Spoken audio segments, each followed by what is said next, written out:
There were times when we get told to a call, we'd all run down the bay, jump in the engine, and it wouldn't start. So at that point, we all Chinese fire drill over the truck, and then we go on the call. When the engine did start, we'd be driving down the road, the officer's door would just swing open at random times, and I'm sitting outside.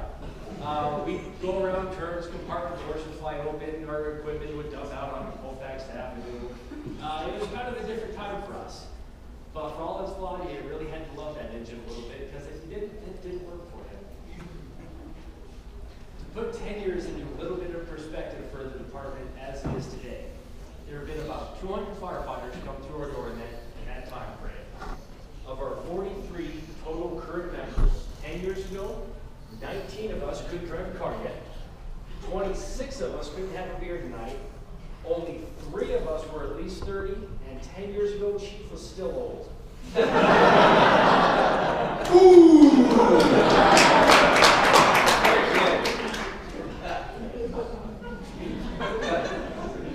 But for all the changes the department and district have gone through, sometimes it's funny how much things stay the same. Truck 41 still the pride of West Colfax. The brush truck's almost broken in now. And I feel bad for this one because he's not here to defend himself, but Travis Scott's still trying to get into the military. Yeah. I'm sure he felt it. Wow, proud of him. Proud of him. 10 years of doing these banquets to say thank you to the firefighters and families who sacrifice their time to protect this community. Your time is often the most valuable commodity that you have, yet that's the only thing that the department can keep asking more and more of. The commitment and the personal sacrifice of absolutely everybody in this room is awe-inspiring. I hope to see this tradition carry on for another 10 years, and we'll work very hard to ensure that it does. Giving the chance for our families to see what this job is all about. That makes this night something to remember, seeing who these guys are. At the end of the day, your crew matters more than many other things on this job. Their actions represent you just as much as your actions represent them. Meals like this complete that circle. It's important for me to know the families of the guys that I ride next to. It sets the expectations higher. It gives you one more reason to try and do good work and hold each other accountable. Your work ethic should be based on taking care of the others and the ones that are waiting for them back home.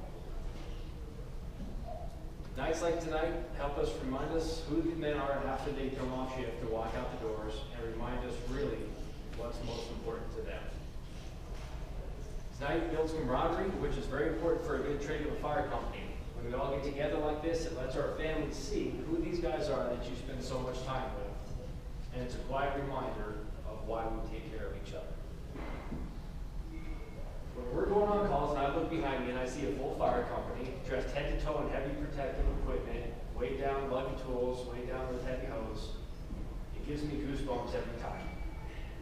The feeling of having the privilege of leading such a fine group of firemen, it's been one of the most humbling experiences of my life and continues to be so. Knowing that these men weighed down with their heavy gear and the desire to perform, can crawl into one of the most hostile environments on earth. Knowing that these men can crawl into one of the most hostile environments on earth, punch the fire right in the throat, is one of the most awesome feelings in the world. If I'm still capable of leading firemen into fires, and if I profess to be capable of leading them into the dark hallway, then it's my duty to remain at the top of my game as best I can, all the time. This gets harder as the years go by, especially as the responsibilities pile up. But we shouldn't fool ourselves. If we're not learning, if we're not practicing our craft, then we risk being stagnant, part of the problem. If you make it your trade to operate in, on, and around a burning building, it's incumbent upon you to master those fundamental skills and intuitively understand your operating environment and force mental, physical, and emotional capacity to thrive in that environment. Since I began in the fire service, I've tried to never let myself become complacent in my actions or attitudes towards calls. Every time the tones drop, I rush the rig and get myself ready, not just with my gear, but mentally prepare myself for what we may be asked to do. Regardless of the nature of the call, whether it's a working fire, vehicle accident, smoke investigation, or lift assist, always treat every call as if someone's life depends on it, because it just might make a difference. No matter how many false alarms you run or how many years on the job you have, never lose that sense of urgency. Take pride in being the first on the rig. The time it takes us to turn out just may make the difference if you might save a life.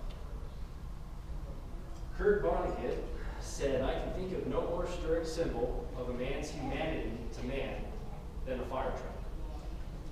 There are very few professions in the world where the mission is the most important thing above all else. We live for that challenge. That's who we are. We're the most alive when we push those limits. When we help each other, that's where we thrive, when we're living on the edge. I expect that if my family were ever to be trapped by fire, the firemen that protect my house will put their lives on the line to protect my wife and daughters. Because they are the most important thing. The mission that we swear to protect is the most important thing. We wager our skills, knowledge, preparation, and hard work every time we go on a run. All that for somebody that we've never met before. So just imagine the lengths that any of us would go to for any of our own. Here at Pleasant View, we train diligently on the basics. It's not because we're basic. We must build a skill base that's proficient and solid in the fundamental parts of our profession.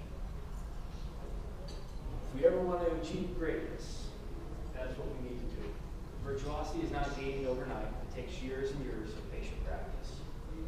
It's a well-documented fact that to gain mastery of any domain or trade takes 10 years and 10,000 hours of deliberate practice and skill development. I think we've started working towards that here. We've created something special here, something that's been working. There's not been a time that we've had this sort of retention with our membership. Our years of experience, number of career members, total number of firefighters, and camaraderie of the brotherhood in our families has never been matched in the history of this department. We don't need to make excuses or be forgiven for our passion of this craft.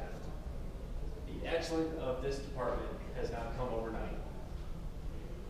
It's come gradually over the last 10 years of always striving to make ourselves better and be better than we were yesterday. So push yourself, push each other, hold each other accountable. This job is bigger than any one of us. But what tonight is really about is the people in this room, everyone in here that does not wear a badge or a helmet. So to all those folks, it's my humble privilege, honor, and duty to serve with, train, and lead all the firemen in this room. I don't carry the burden of those responsibilities lightly. So to those family members that have been to a few of these banquets, thank you for your continued sacrifices, your trust, and your belief in what we're doing here. To those that are still fairly new to our family, I could stand up here all night yet still never be able to convey the camaraderie that's forged in some of the situations that we're called to respond to. My best hope for tonight is that you can take some solace in the knowledge in meeting the quality of people that surround you here and know that all of us are here for you as one of our own. So that being said, cheers to everyone in here. Let's go eat.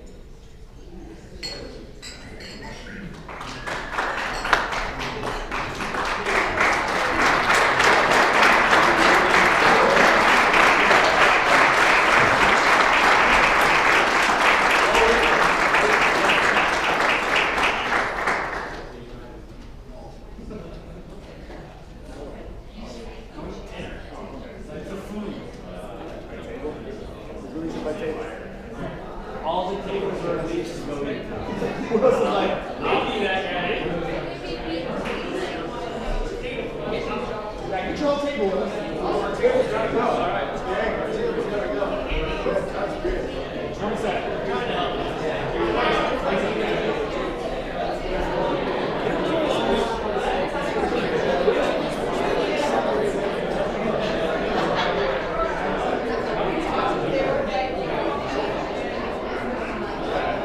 See you later.